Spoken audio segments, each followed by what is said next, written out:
Okay, so here we'll be going over scenario number one. And as it read in the problem, you were busting some sick moves and then you hit your knee really, really hard on the pavement and it really just bust open your epithelial layer of skin really badly.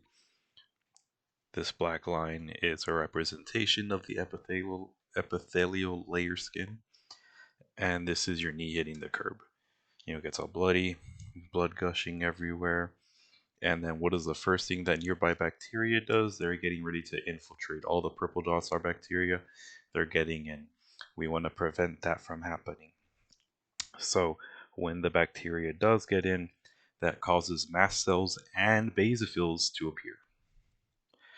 Those are the two blue dots. What they end up doing is they start releasing compounds like histamine and other molecules to induce inflammation.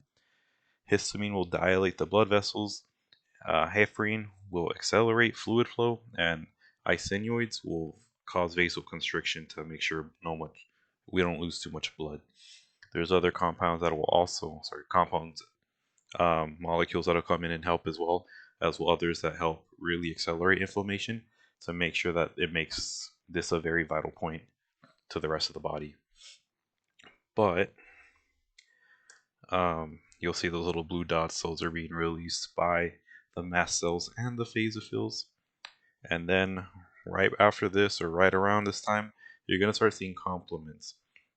Compounds are going to be coming out, and they're actually going to use their ability to attach to other molecules to attach to the bacteria.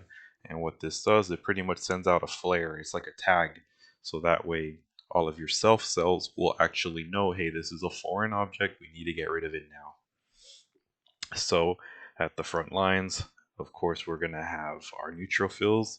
They're going to come in and pretty much kamikaze themselves because they can only deal with one foreign cell at a time and then they die. But then here comes the cavalry. That's going to be the macrophages, which is the bigger red dots. The cool thing about them is they can absorb as many as possible and then deal with them as necessary. And another amazing thing is that although they will go straight to the ones that have been tagged by the complement compounds, as long as they are aware or have some kind of knowledge of what the foreign ones are, they won't necessarily need them to be tagged because they will be able to recognize them. And as this happens, eventually the bacteria will get weeded out little by little. And then, of course, we're going to start having the platelets come in. It's going to be all the black dots. They're going to come and start clogging up, preventing more blood loss. And all of the leftover stuff like pus, other uh, institutional fluids will all get sucked up by the lymphatic capillaries. And then we're going to have a nice, clean area the way it used to before you busted your knee open.